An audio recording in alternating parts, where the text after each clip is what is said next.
Abortion, a very debatable topic, but does anyone actually stop to consider the positives instead of dwelling on the negatives? For a very long time, especially in recent years, the topic of pro-choice abortion has been a very controversial topic. The need for this topic to be discussed is growing significantly. As times change, it is time for the views of people to evolve. Many people, I think, that a pro-life abortion do not look into the specifics of something like this. No one looks into the consequences that having an unwanted child can bring. I'm interested in speaking on a topic such as this one because I've always thought that it was important for something with a controversy like this to be discussed. More than ever in the recent generation, people are popping up and saying that they are pro-choice. In an article published January 13, 2017 on Think Progress website, a recent study from the Pew Research Center indicates that 69% of Americans, or 7 in 10, say Roe v. Wade should not be completely overturned. This is a 6-point increase from just a few years ago. In order for myself to rightfully speak about a topic with such controversy, I will first have to discuss the rights that women have to make choices about their own body. Next, I will talk about how it is not took into consideration the life a child could be born into. And finally, I will bring up a growing problem with the adoption process in this country. In this day and age, we are at a spot where women should have all rights to her body.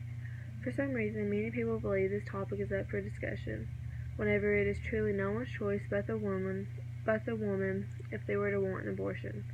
In an article published September 11, 2014 on the Guardian website, it is proven that men do not have any legal rights over women's pregnancies.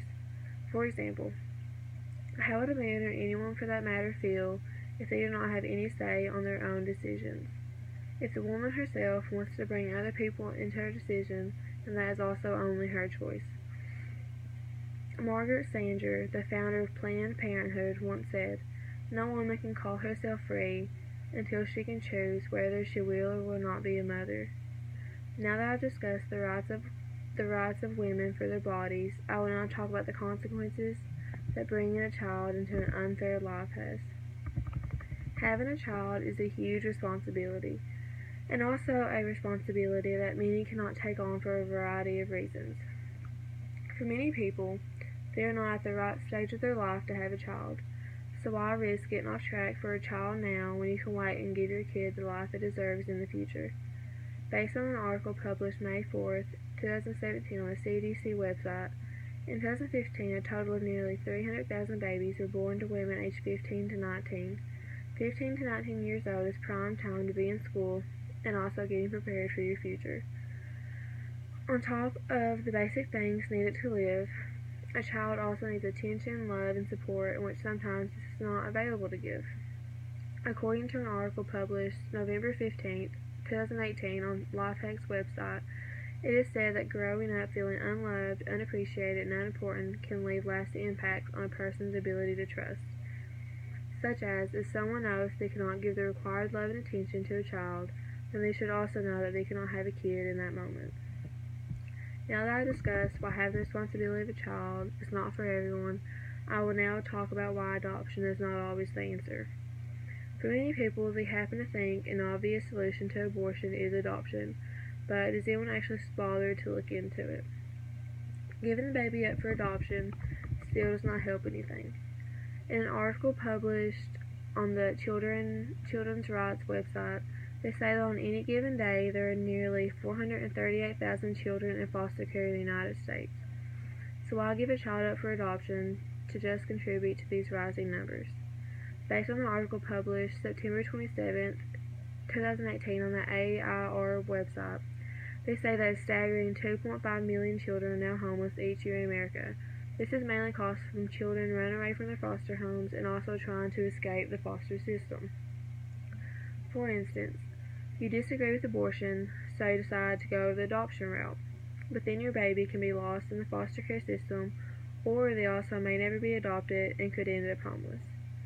Now that I've proven why adoption is not always the answer, I will next help you visualize what can change if you choose to be pro-choice. If you decide to take the next step and be pro-choice, you will be the first of many to come.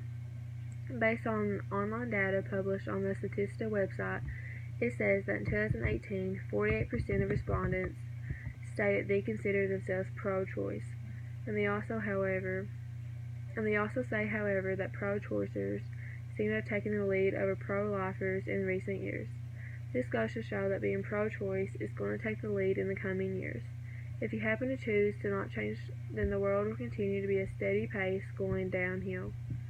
Abortion has been a very controversial taboo topic for far too long, and it is time for everyone to come together to support being pro-choice. The need of discussion for this topic is becoming more important in order for the views of people to change.